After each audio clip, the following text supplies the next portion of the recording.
The Agyapa mineral royalties deal has been in the news. Concerns about lack of transparency and the setting up of the SPV in a tax haven have dominated the airwaves. The minority has held a series of media briefings. CSOs called for a suspension of the deal for further consultation, and government has responded on various occasions. But what really is the Agyapa story, and how did we get here?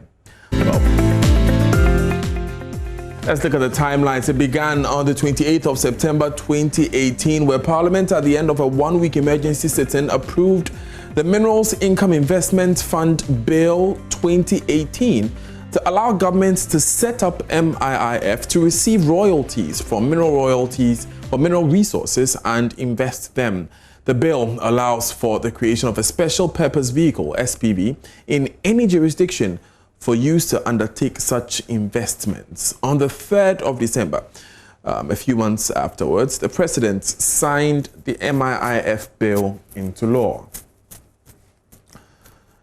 Almost a year afterward, on the 7th of October 2019, the President inaugurated the board of the MIIF, chaired by the Member of Parliament for Takwan Swayim, George Mekuduka.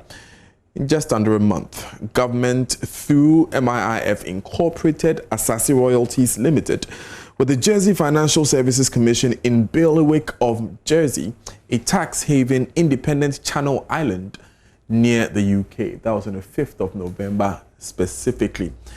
In less than 2 weeks, on the 15th of November 2019, Finance Minister Ken Ofori-Atta announced plans to list Asase Royalties Limited on London Stock Exchange in January 2020 to raise $750 million.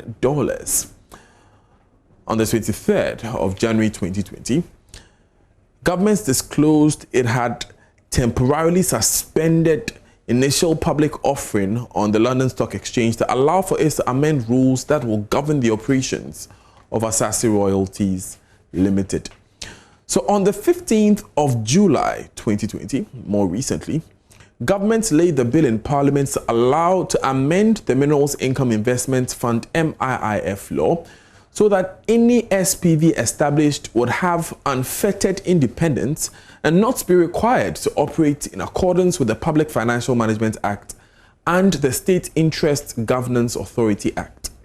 On the 22nd of July, the Attorney General wrote to the Finance Minister expressing concern the Agyapa, formerly Asase Minerals Royalty Investment Agreement, is skewed against the interest of Ghana, unconscionable, and will allow for a breach of Ghana's Banking Act. On the 3rd of August, Parliament approved the amendment to the Minerals Income Investments Fund MIIF Act. On the 10th of August, just a few weeks ago, the name of Asase Royalties Limited was changed to Agyapa Royalties Limited. So 2 days later, on the 12th of August, the Attorney General wrote to the Finance Minister after a series of meetings and letter exchanges, okaying the agreement subject to 7 outstanding agreements. On the 13th of August 2020, government laid Agyapa Minerals Royalties Limited agreement and 4 related documents in Parliament for approval. The Speaker referred the documents to the Finance Committee. On the 14th, after less than a day, the minority MPs led by Kezelato Forson addressed a media briefing in Parliament to demand the withdrawal of the agreements, to claim it will give private individuals 49% ownership of the country's mineral royalties, which will be against the interest of the state. As you can imagine, a lot has happened in the past 2 weeks. On the 14th of August 2020, the Finance Committee of Parliament submitted reports to the floor recommending approval of Agyapa agreement. On that same day, Parliament approved the agreement after a walkout staged by the minority MPs. On the 25th of August 2020, 15 civil society organizations addressed a media briefing demanding the suspension of the Agyapa agreement. Just for a bit of information, that number 15 addressed that news conference, but the number rose to 21 in subsequent days. The 28th of August 2020, Finance Minister Ken Ofori-Atta addressed a media briefing at which he defended the Agyapa agreement and announced listing on the London and Ghana stock exchanges will happen in December 2020. On the 2nd of September 2020, the Finance Minister met with CSOs over the Agyapa agreement as part of further consultations. On the 5th of September 2020, the Finance Minister dismissed rumors that the deal has been suspended and said details of the deal will be published. Let's go to that final date, the 5th of September. That was just 2 days ago on Newsfile, where Finance Minister Ken Ofori-Atta has rejected claims of undervaluation of Ghana's gold royalties in the Agyapa Minerals Royalties Agreement. Civil society organizations, including Imani Ghana, had claimed that the deal has been undervalued by as much as 60%.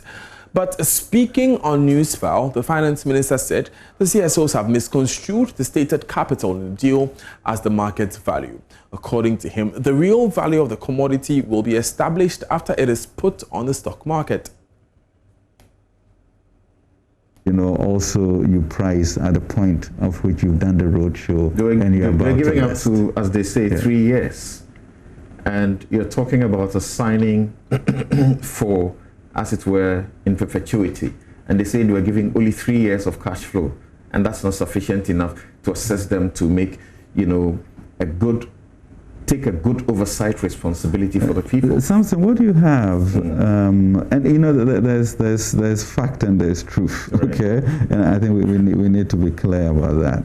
So in terms of historicals as to what the value of our royalties are and projections, I guess in a sense 3 years will give you the most insight into everything else. Is a projection.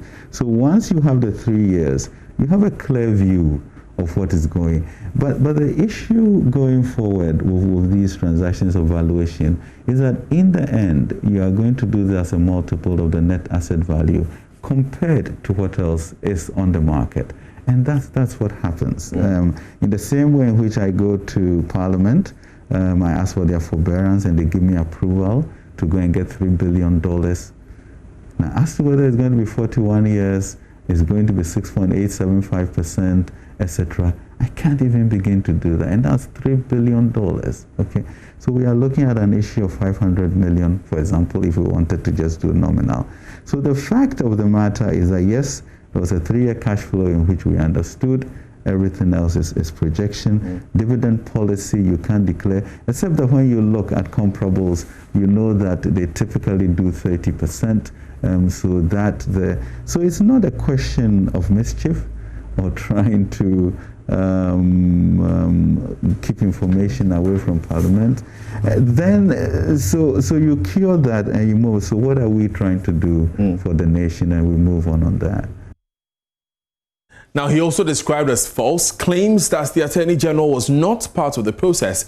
You may have seen a report in which the Attorney General describes the Agyapa deal as not in the interest of the state among a raft of concerns. But Ken Ofori-Atta says the advice of the AG, even at the cabinet level, was considered. And that it makes me very nervous when we talk about that, because really, of all of these, so even with bills and acts that we go to Parliament with, we have a retreat, we go through things, they say no, we change. So that dialogue to be interpreted as the AG not being part of it, you know, it's palpably wrong. You know, the AG is supposed to interrogate anything you bring, and she may have a different view, you discuss it, and then she understands how far she wants you to go, and with the Republic as a preeminent reason why she does things. So that dialogue cannot be misconstrued as AG not participating. In respect of that, the Imani asked a question. Yeah. How was Cabinet able to approve a deal in March 2020 when as late as May 28th, 2020, the Attorney General was complaining of not having seen the 4 main agreements involved in the transaction, besides the relationship agreement? What exactly was presented to Cabinet to review and approve? That's a legitimate question. Oh, it can be, you know.